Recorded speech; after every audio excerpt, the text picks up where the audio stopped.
Namaskar. Welcome to Dr. Rajesh Verma's YouTube channel. In this video, I'll be talking about the mirror drawing apparatus. Henceforth, it will be known as the MDA. अर्थात हमारी जो चर्चा होगी वो होगी दर्पण चित्रण यंत्र पर. हम ब्रीफ इंट्रोडक्शन इसकी शुरुआत करेंगे. और देखिए, सबसे पहली बात यह है कि जो दर्पण चित्र यंत्र है इस पर हम प्रकाश डालेंगे कि व्हाट हैज यूजेस.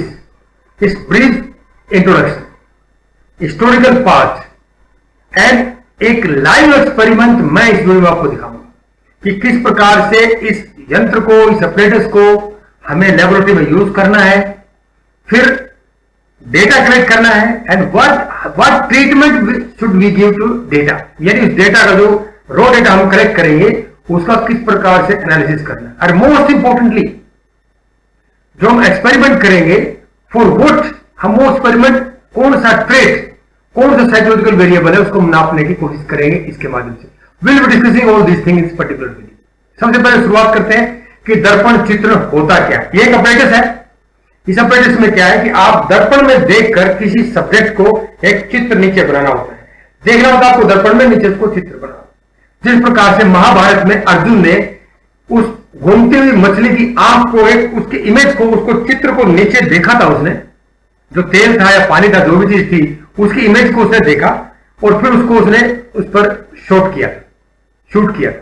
सिमिलरली आपको शूट नहीं करना है, आपको कोई घूमती हुई चीज को नहीं देखना है. आपको ना मिरर में देख करके आपको बताना अपने सब्जेक्ट को कि मिरर में आप देखते रहेंगे और नीचे जो आपको चित्र है उसके किस तरह से आपको उसको कार्य करवाना है या आप उसको बताएंगे. तो ये है आपका मिरर ड्राइंग ऑपरेटर. और ये बहुत इंपॉर्टेंट टूल है क्लासरूम लर्निंग के लिए. यानी क्लास में अगर बच्चे छोटे भी हैं, बड़े भी हैं या और एडल्ट लोग हैं, सभी के लिए it's a very important tool for learning. ठीक है. अब ये कहते हैं कि 1905 में डब्ल्यू डियरबर्न ने ट्रायल एंड एरर लर्निंग, प्रयास एवं त्रुटि जो अधिगम है उसको दिखाने के लिए इस टेक्निक का इस्तेमाल किया था. This means Dearborn had manifested trial and error learning using the mirror drawing technique. ये एक माना जाता है इसमें. ठीक है. तो जो मिरर ड्राइंग है वो एक इंपॉर्टेंट ऑपरेटर है साइकोलॉजिकल लेबोरेटरी का. क्या उपयोग है? अब इसमें एक और पहलू है, इसका इतिहास की बात करते हैं. एवॉर्ड जो अपनी स्टडी में बताते हैं कि इस टेक्निक का हो सकता है उन्होंने डियरबर्न साहब ने इसको इस्तेमाल किया और ट्रायल एंड लर्निंग में, लेकिन इस यंत्र को, इस ऑपरेटर्स को जो बनाने वाले थे प्रोफेसर स्टार्स थे, D.A. स्टार्स.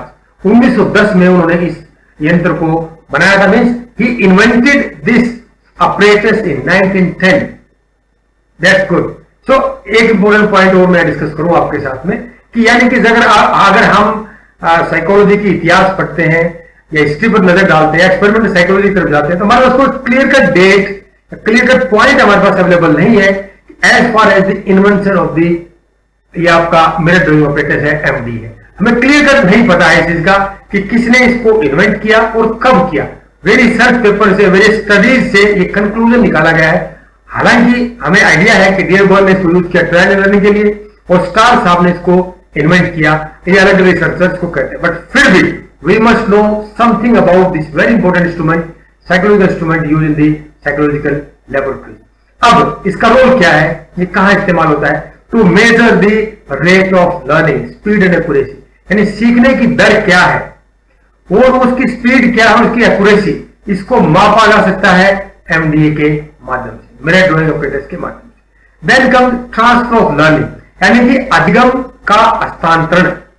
ये क्या होता है? 3 प्रकार का होता है. One is positive one, second is negative one और third is zero transfer. Positive transfer means the previous learning when help in learning the new things.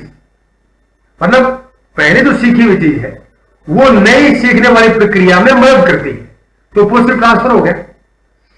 Negative transfer इसका अपोजिट है. पहले सीखी गई जो है आपके पास, सीखा हुआ जो चीज आपने है, वो अगर नए जो हम सीख रहे हैं उसमें नई न्यू लर्निंग में अगर वो इंटरफेयर करते हैं, then is called negative transfer. And the first prior learning do not interfere or enables the new learning. यानी कि देयर इज नो रोल, वो कोई इसमें कोई असर नहीं डालती है, तो उसको हम कहते हैं जीरो ट्रांसफर। तो अब जो आज इस वीडियो में मैं लाइव एक्सपेरिमेंट आपको दिखाने जा रहा हूं वो ट्रांसफर ऑफ लर्निंग पर ही है, यानी किस प्रकार से अधिगम का हस्तांतरण होता है। ट्रायल एंड एरर लर्निंग तो आप इसमें देख ही सकते हैं, इसमें मैं आपको दिखाऊंगा how the transfer of learning occurs. इसके अंदर विजुअल स्पेशियल कोऑर्डिनेशन की आवश्यकता होती है, यानी कि स्थानिक दृष्टि स्थानिक जो कोऑर्डिनेशन है वो बहुत इंपॉर्टेंट। जैसे आप देखेंगे कि आप मिरर में देख रहे हैं और नीचे आप चित्र बना रहे हैं, देयर इज ग्रेटर नीड, यानी कि विजुअल स्पेशियल जो कोऑर्डिनेशन है वो भी इस लर्निंग के माध्यम से, इस और एमडीए के माध्यम से इंप्रूव हो सकता है और किया जाता है और किया जा रहा है। और अंतिम बात हमने की थी ट्रायल एंड एरर लर्निंग, ठीक, यानी कि हम इसके माध्यम से प्रयास हम त्रुटि अधिगम को भी माप सकते हैं, उसको देख सकते हैं। क्योंकि आप देखेंगे कि अगर किसी एक व्यक्ति को आप फर्स्ट टाइम में इस मिरर ड्राइंग ऑपरेटर्स को देंगे तो पहली बार में वो इस टेंडेंसी है कि ज्यादा समय लेगा और ज्यादा एरर्स करेगा, ज्यादा उसकी त्रुटियां होंगी। जैसे जैसे उसको अभ्यास होता चला जाएगा उसका समय भी कम हो जाएगा और उसकी त्रुटियां भी कम हो जाएगी। अब पॉइंट आपके मन में आ रहा होगा कि समय किस में लेगा। देखिए ये जो मिरर ड्राइंग ऑपरेटर्स है मैं भी आपको दिखाऊंगा, उसमें एक स्टार बना होता है। उस स्टार को स्टाइलस से उस स्टार को शीशे में देखते हुए आपको पूरा करना हो, पूरा एक चक्र उसका पूरा करना हो।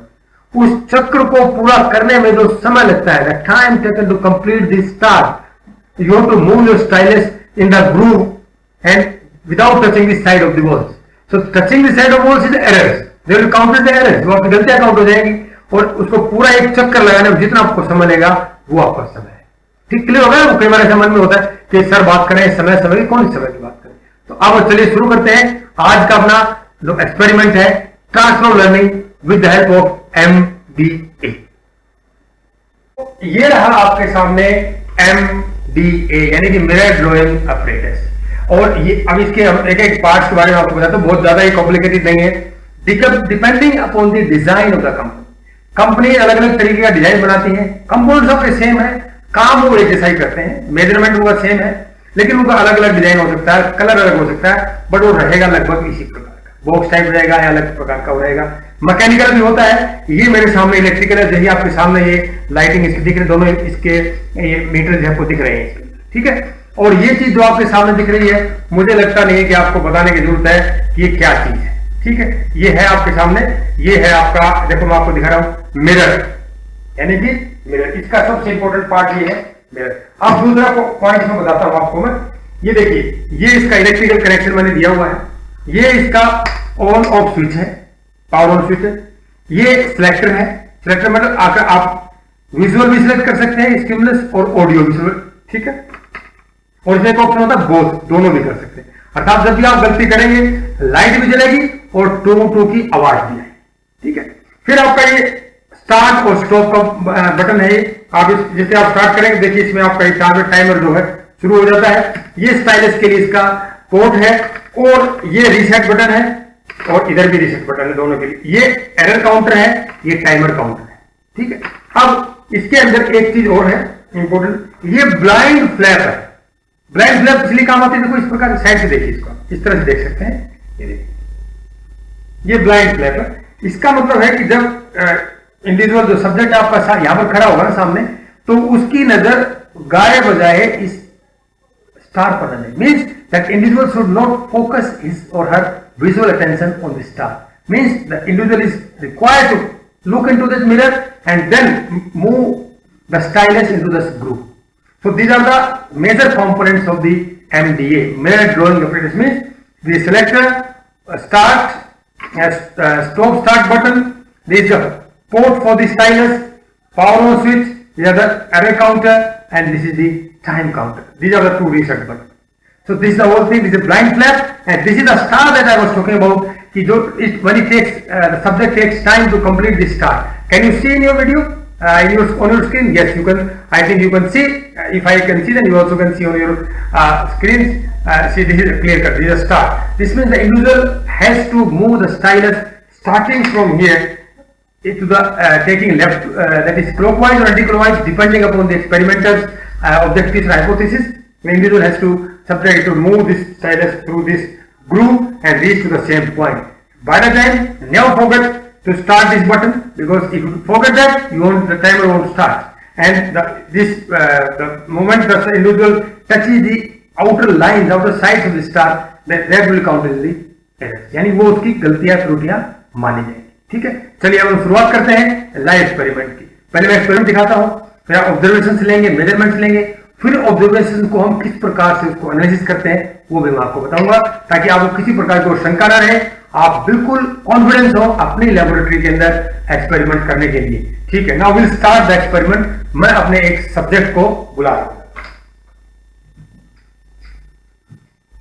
ठीक, now before starting the experiment you must remember give adequate instruction to your subject. अपने सब्जेक्ट को अच्छे इंस्ट्रक्शन दे दीजिए.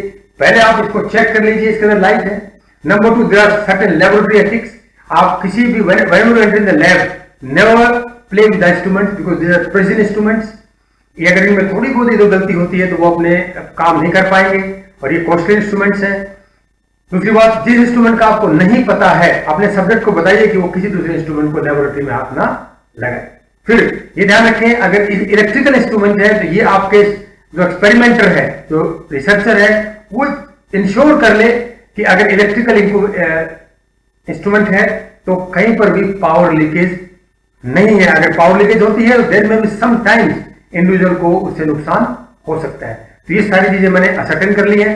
मैंने एडिक्वेट इंस्ट्रक्शन को दे दी हैं कि किस प्रकार से आपको स्टाइलस या सेंटर में रखना है. और जैसे ही मैं रेडी कहूं, रेडी के और स्टार्ट बटन दबाने के बीच में मात्र 2 सेकंड का समय होना चाहिए. अगर ज्यादा हो जाता है तो आपको दोबारा से सब्जेक्ट को रेडी करना पड़ता है. फिर मैंने इसको बताया कि किस प्रकार से ये क्लॉकवाइज बिना डायरेक्ट इसको देखे हुए मैं फ्लैट की हाइट का एडजस्ट कर दूंगा. मिरर में आप देखेंगे और एक पूरा चक्र लगाकर वहीं पर आप आएंगे स्टाइलस से. याद रखें, if the stylus comes out of the groove, उसको मैं इंस्ट्रक्शन दे रहा हूं कि वो आपको स्टाइलस को उठाकर वहां नहीं रखें. वो आपको क्या करना है, उसको ड्रैग करके वहां लेके आना है. अगर वो निकल गया ना वहां से बाहर से तो ड्रैग करके लेके आना, उठा के आपको नहीं रखना है. ये सारे इंस्ट्रक्शन इनको मैं दे चुका हूं. सेम इंस्ट्रक्शंस आपको अपने सब्जेक्ट को देनी होगी. चलिए मैं नया अभी इस एक्सपेरिमेंट को शुरू करते हैं.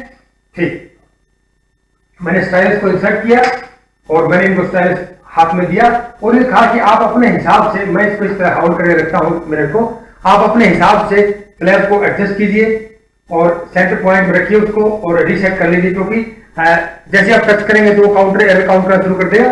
तो वो अपने हिसाब से एडजस्ट कर लें ऐसे.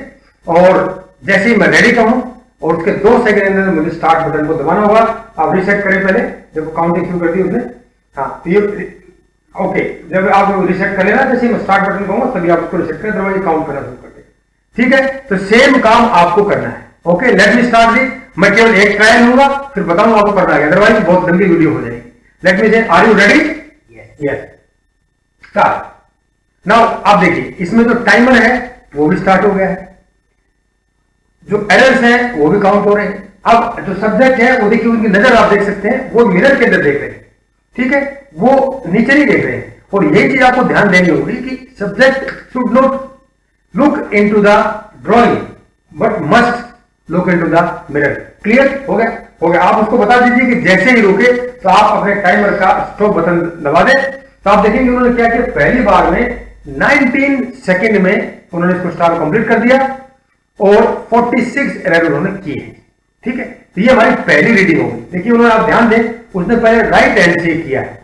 आपको मैं तरीका बताऊंगा कि ये तो आपने मैंने बताया किस तरह तरीका करना है. लेकिन जब लाइव एक्सपेरिमेंट आप करेंगे तो सबसे पहले आप 2 रीडिंग लेफ्ट हैंड से लेंगे. अब मैं इनसे कहूंगा कि लेफ्ट हैंड से लेंगे. 2 बार आप 2 ट्रायल लेंगे लेफ्ट हैंड से, फिर 12 ट्रायल लेंगे आप राइट हैंड से, फिर 2 trial again you will take the left hand. Means we are going to take 16 trials in the our hypothesis is, हमारा इसमें जो संकल्पना है वो ये है कि अभ्यास से, यानी ट्रांसफर ऑफ लर्निंग पॉजिटिव होता है. अगर हम लेफ्ट से प्रयास कर रहे हैं उसके बाद हम राइट से प्रयास करते हैं तो जो राइट से किया गया प्रयास है वो लेफ्ट में के प्रयास में हमें मदद करता है. दिस मीन्स हमारा बाद में जब पहली बार हम लेफ्ट से करेंगे, फिर हम राइट से करेंगे और फिर हम लेफ्ट से करेंगे तो उसमें क्या होगा कि हमारा टाइम कम भी होगा और एरर्स भी हमारे कम हो जाएंगे. ये एक पूरा का पूरा ट्रांसफर लर्निंग का एक पूरा एक्सपेरिमेंट है. आप अच्छे से समझ गए होंगे, इसलिए मैं अपने सब्जेक्ट से एक बार फिर एक्सपेरिमेंट करवा रहा हूं उनसे कि वो लेफ्ट हैंड से क्लॉकवाइज वो स्टार्ट करें. Are you ready? दोनों रीसेट कर लीजिए. दोनों मैंने सेट कर लिया। आप अपने स्टाइलस को प्लेस की, अभी put place your stylus at the exact location with help of your left hand. आप जो एरर काउंटर को 0 कर दीजिए। Are you ready? Yes, now let me start. मैंने इनको रेडी कहा है और फिर जैसे ही विद इन 2 सेकेंड मैंने आई press the start button. Now he's slowly moving. Now we'll see, it's the left hand. And now he's completed this experiment and he took only 13 seconds with 41 errors. इस प्रकार से, okay, thank you. This is the correct way of experiment. अब आपको इसमें करना क्या है? देखिए, आपको 16 मिनिमम ट्रायल लेने हैं और इन 16 ट्रायल्स में पहले 2 ट्रायल आप अपने लेफ्ट हैंड से लेंगे। याद रखें, क्लॉकवाइज जाए चाहे एंटी क्लॉकवाइज स्टार में। फिर आप 12 ट्रायल जो लेंगे आप अपने राइट हैंड से लेंगे, मीन्स सब्जेक्ट ले आप ट्रायल लेंगे सब्जेक्ट के। फिर सारी रीडिंग्स आप नोट करते जाएंगे, कितना उन्होंने समय लिया, कितना उनका एरर है, कितनी गलतियां हैं। उसके बाद next you will take next 2 trial, last 2 trial 15th and 16th trials with help of left hand. Same उसका लेफ्ट आप क्लॉकवाइज एंटी क्लॉकवाइज जो आपको शुरुआत में किया था वही रहे। तो आप time and errors trial wise note करते चले जाए, ठीक है। This way you observe the data. अब इस डेटा के साथ आपको क्या करना है मैं आपको दिखा। उस डेटा को हम एक टेबल में इस प्रकार के टेबल बना लेंगे, आपके सामने जो है उस टेबल में हम नोट करते चले जाएंगे। Now you can see the first left hand trial, then we took again the left hand trial. This the time in seconds, this is number of errors, ठीक है। दिस मीन्स ऑब्जर्वेशन और measurement. इस प्रकार से like this we will keep noting down till the 16th observation. Next 12 observation will be from your right hand. यहां पर time and number of errors आप note करते हैं and last observation will be your left hand, ठीक। ये हमारा होगा। अब इसका करना क्या है? बहुत सारी समस्या आती है कि हम इस डेटा का करें क्या। इसका एक एनालिसिस हमें करना होता है रिजल्ट्स निकालने के लिए, क्योंकि सबसे पहले first we take the time, क्योंकि पहला कॉलम हमारा टाइम था। तो we'll calculate the mean of the first and second trial, यानी कि पहले ट्रायल में और दूसरे ट्रायल में जितना उसने समय लिया है उसका मीन निकालें। सिंपल सी बात है, पहले ट्रायल का टाइम समय ले ले, दूसरे ले ले, दोनों को जोड़कर 2 से भाग कर, ठीक है। फिर mean of third and fourth trial, तीसरे और चौथे ट्रायल में उन्होंने कितना समय लिया है उसका मीन निकालना है। फिर हमें mean of 11th and 12th trial वो निकालना है और फिर mean of 15th and 16th trial. इसी प्रकार से हमें एरर्स का, भाई जो उनका एनालिसिस है एरर्स जो है उसका भी हमें मीन निकालना। फर्स्ट और सेकंड ट्रायल में कितने एरर उन्होंने किए उनका मीन निकाले, थर्ड एंड फोर्थ में, 11th और 12th ट्रायल में, 15th और 16th ट्रायल। ये ग्रुप फिक्स एक्सपेरिमेंट है ऑब्जेक्टिविटी को मेंटेन करने के लिए, to maintain the objectivity as well as the solid scientific experimental approach. This technique has been suggested by various researchers. तो हमें इसी प्रकार से टाइम का भी 4 हमारे पास मीन टाइम के आगे, 4 हमारे पास मीन किसके आगे, एरर्स के आगे। अब हमें रेट ऑफ ट्रांसफर यानी कि ट्रांसफर परसेंटेज कैलकुलेट करनी है, किसकी, ट्रांसफर ऑफ लर्निंग। उसका फॉर्मूला आपके सामने है, F2 minus L2 divide by F2 into 100। F2 क्या है, पहले 2 ट्रायल्स का मीन, F इज फर्स्ट। अब आप इसमें क्या करेंगे, एरर्स का लेंगे, क्योंकि एरर्स कम हुए, आप समय का भी निकाल सकते हैं। तो यानी कि कितना कम समय लगा, जब ज्यादा इसमें मापा जाता है एरर्स के माध्यम, क्योंकि जितनी एरर्स कम होंगी इतनी गलतियां कम होंगी, त्रुटियां कम होंगी, हम आएंगे उतनी ट्रांसफर ऑफ लर्निंग बेटर होगी। तो मीन ऑफ फर्स्ट 2 ट्रायल्स यानी एरर का जो फर्स्ट 2 ट्रायल्स का मीन माइनस लास्ट 2 ट्रायल्स जो आखिर के जो 2 ट्रायल्स थे, पहला दूसरे का मीन और 15वें 16वें का मीन आप निकाल लीजिए। फिर पहले दूसरे के मीन में से subtract the mean of the last 2 trials, divide that mean of the first 2 trials and multiply that by 100. So that will be your rate of transfer or transfer percentage. ये आपकी जो है ट्रांसफर प्रतिशत आ जाएगी learning की। After the final step in what to do it, you to make the graph. आपको 2 graph बनाने होंगे। On X axis you must take the total number of trials. पहले ग्राफ में जो आप बनाएंगे टोटल नंबर ऑफ ट्रायल्स लेंगे, किस पर, एक्स एक्सिस पर। वाई एक्सिस पर क्या लेंगे, टाइम। तो एक हो जाएगा मीन्स जो ये ऐसे वाई एक्सिस, ये एक्स एक्सिस, एक्स एक्सिस पे हो जाएगा आपका, ये चलो ऐसे मान लेते हैं, this is X axis, this is Y. इस पर हम लेंगे टोटल नंबर ऑफ ट्रायल्स, कितने हमारे प्रयास हुए, 1 2 3 4 5 16 तक हुए। यहाँ लेंगे हमारा टाइम, तो जितना मैक्सिमम टाइम लेगा और मिनिमम टाइम लेगा उस हिसाब से आपको ग्राफ को डिवाइड करके आप बना सकते हैं। ग्राफ बनाना आपको आता है, ये मैं मानता हूं। This will be the first graph. In the second graph on the x axis you will take again total number of trials. On the y axis you will be taking as a number of errors. This way you will show with your experiment that during the from first to second last trial there is a transfer of learning, because when you see the errors will come down, the time will come down, means subject will take less time in the last trial as compared to the first trial. So this way you can prove objectively, scientifically in your laboratory the transfer of learning using the MDA. You know what is MDA? Mirror drawing apparatus. अब इसका use क्या, उपयोग क्या, कहाँ कहाँ होते हैं? What are the applications of MDA? It is used in a classroom for अलग अलग जो लर्निंग डिसेबिलिटी के इंस्ट्रक्शनल पर्पस के लिए इस्तेमाल होता है।